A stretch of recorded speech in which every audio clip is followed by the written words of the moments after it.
Voilà, c'est ça qu'on veut voir Norris. Quel week-end incroyable de Norris, les gars, depuis qu'il a pris la voiture en essai 2, parce qu'en essai 1, Alexander Albon l'a remplacé. Essai 2, essai 3, Q1, Q2, Q3 et aujourd'hui la course, il n'a pas lâché la première place. Ce week-end est donc le Grand Prix d'Autriche, 11e manche 24 de son 25 de Formule 1. Et c'est parti, on parle du Grand Prix d'Autriche qui a été quand même, je trouve, plutôt bon. C'est parti.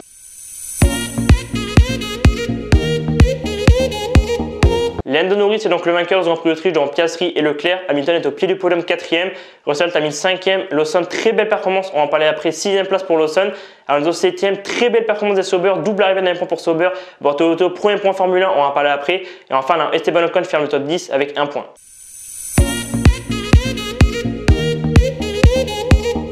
Lando Norris ce week-end, vraiment, il avait aucune concurrence. Il a tout dominé. Vraiment, je pense qu'après sa bourde au Canada, il voulait se rattraper. Et je pense que aussi, depuis qu'il a perdu la tête du classement de pilote en Arabie Saoudite, depuis que Piastri lui a pris, il était un peu en manque de confiance et tout. Pour moi, on a retrouvé un peu le Norris de certains Grands Prix l'année dernière quand il jouait un petit face à Verstappen. Voilà, quand il jouait les victoires face à Verstappen.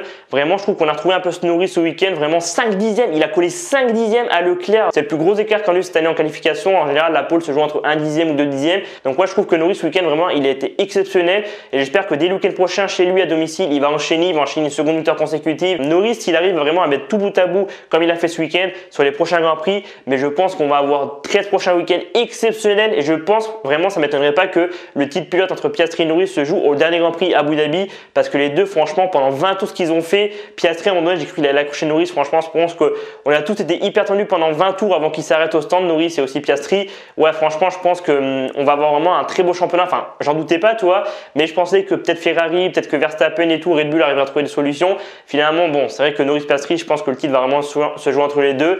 Et je pense que les 13 prochaines courses, vraiment, chaque point va compter. Il ne faudra pas faire une seule erreur. Là, ce week-end, bon, Piastri a fait un peu des erreurs. Clairement, en course, il a été un peu chercher les graviers, puis Norris aussi. Et vraiment, j'espère que Norris, il va arriver à délivrer autant de performances sur les prochaines courses et que ce week-end, là, en Autriche, je pense, ça lui redonner confiance. Donc, on va voir dès le week-end prochain à Silverstone, chez le 2006, ce que ça donne.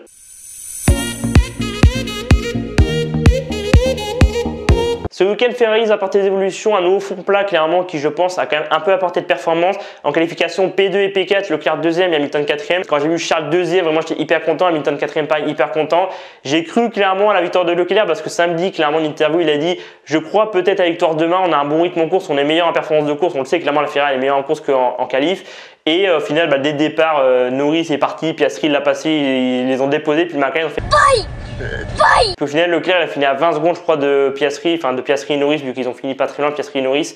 Leclerc, c'est son 3e podium de l'année après l'Arabie Saoudite et l'Espagne. Hamilton égale son meilleur résultat que Ferrari, il a fait 4e à Imola. Donc en vrai, je trouve que Ferrari vont clairement dans la bonne direction. Après, bon, on sait que le titre pilote et constructeur est plié. Au niveau du classement constructeur, ils ont plus de 200 points de retard sur McLaren, donc c'est plié. À moins d'un miracle, ça serait très étonnant qu'il ait changé de constructeur à McLaren. Au niveau du classement de pilote, pareil, c'est mort. Mais j'y ai cru clairement jusqu'à 3-4 courses. Je me suis dit, c'est peut-être possible avec les évolutions qu'ils vont apporter. Après, on sait qu'ils travaillent sur un train arrière, un nouveau train arrière qui vont apporter peut-être dès le week-end prochain à Silverstone ou peut-être dans 2-3 Grands Prix. Et je pense que ça pourrait permettre à Ferrari d'être vraiment compétitive en cette fin de saison, enfin sur le reste de son 2025. À voir, mais je pense que Ferrari, voilà, ils vont essayer de développer la Ferrari jusqu'après la pause estivale. Et ensuite, après la pause estivale, je pense que comme beaucoup d'écuries vont passer à 2026, même si on sait que la plupart des écuries sont déjà concentrées sur 2026, ils n'ont pas mis toutes les ressources encore sur 2026. Ferrari, ils veulent, je pense, à chercher le plus de performances possible, vraiment développer la voiture 2025 au max et peut-être permettre à Hamilton et Leclerc de remporter au moins une victoire cette saison en 2025.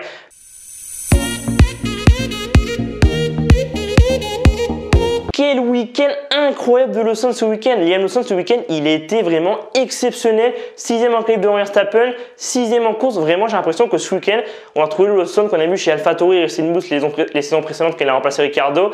Je pense que vraiment de s'être fait virer 2 courses après le début de saison en 2025, ça lui met un gros coup moral. Je pense qu'il a mis un peu du temps à monter la pente et puis voilà, il fallait clairement qu'il prenne la Racing Bull 2025 en main.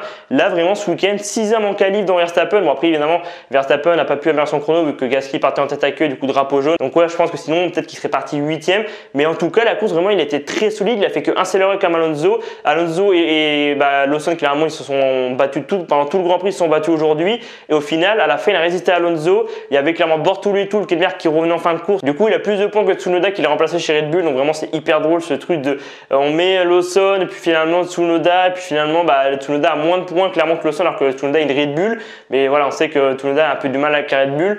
Ouais, franchement, Lawson, je trouve qu'il était incroyable ce week-end.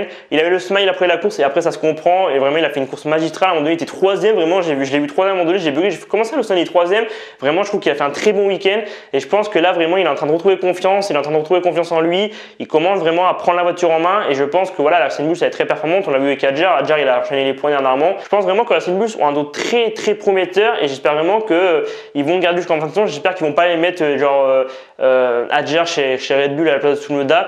Non, vraiment, je pense que la Racing Bull c'est vraiment très bien né. Franchement, c'est une voiture qui correspond aux deux pilotes. Même Tsunoda, la voiture correspondait mieux à Tsunoda par rapport à la Red Bull. Donc ouais, franchement, Racing Bull, je pense que maintenant que Lawson a repris un peu confiance en lui, qu'il est un peu mieux que le début de saison quand il est arrivé chez Racing Bulls, ouais, je pense que sur les prochains Grands Prix, ça va être très serré entre Lawson et Adjar. Donc je suis très content pour Lawson et vraiment, il a fait un week-end exceptionnel ce week-end.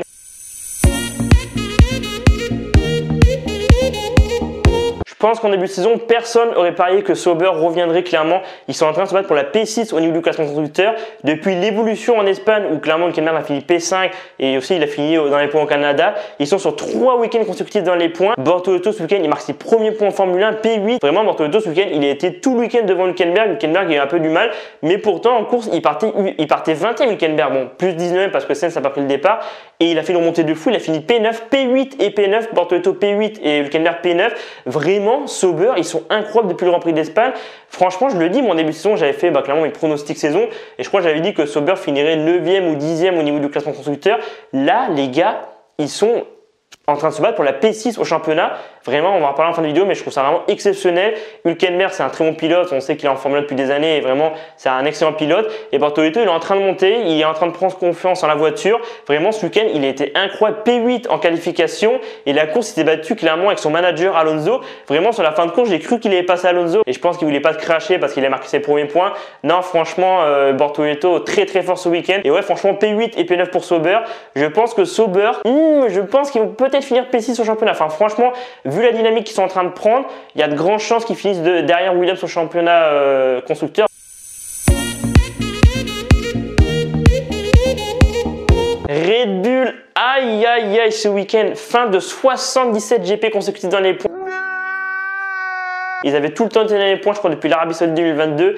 Là, vraiment, Verstappen, dès le premier tour, clairement abandon. Voilà, Antonini a freiné un peu trop tard, il est venu percuter Verstappen. Du coup, abandon de Verstappen. Il a fait du grand n'importe quoi, il a été accroché Colapinto, il a pas de rythme. Vraiment, je suis dégoûté pour Tsunoda parce que je trouve vraiment qu'il est en train de monter. Tout, il était bien à Racing Bulls l'année dernière aussi en début de saison sur les 2 premiers Grands Prix.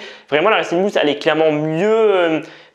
Il la maîtrise mieux clairement qu'on voit Adjar, Lawson, même Tsunoda. Elle est moins compliquée clairement la Racing Bulls à conduire. Ça serait un miracle qu'ils soient encore formés l'année prochaine. Je pense que c'est vraiment sa dernière saison vu qu'on sait que l'année prochaine le moteur Honda va passer chez Aston Martin et que voilà, Red Bull vont avoir leur propre moteur avec Ford.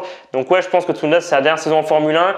Et en vrai, je suis un peu deg parce que je pense que s'il serait chez Racing Bulls, il aurait performé, il aurait fait des bons résultats. Malheureusement, la Red Bull, elle n'est pas performante cette année. Enfin, Verstappen, voilà, il se bat avec, il arrive à sortir des chronos exceptionnels, il arrive à faire des performances incroyables. Mais il faut se dire que sans Verstappen, Red Bull, actuellement, il serait dernier du classement constructeur, il serait derrière Alpine. C'est vrai que Red Bull, c'est très compliqué en ce moment. Après, je doute pas qu'ils vont revenir, je doute pas que Verstappen, clairement, va signer d'autres problèmes d'ici la fin de la saison.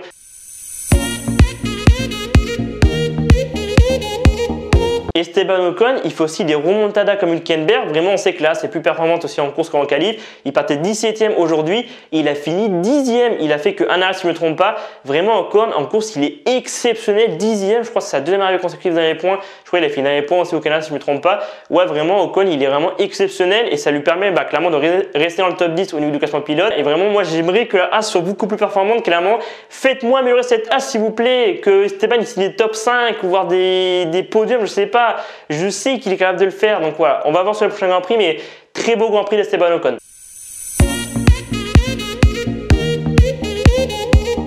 Au niveau du classement des pilotes, après ce Grand Prix d'Autriche, l'écart se resserre entre Piastri et Norris. 15 points d'écart après la victoire de Norris. 216 pour Piastri, 200 pour Norris. Verstappen 155, voire Russell se rapprocher. 146 points. Russell n'est plus qu'à 9 points de Verstappen.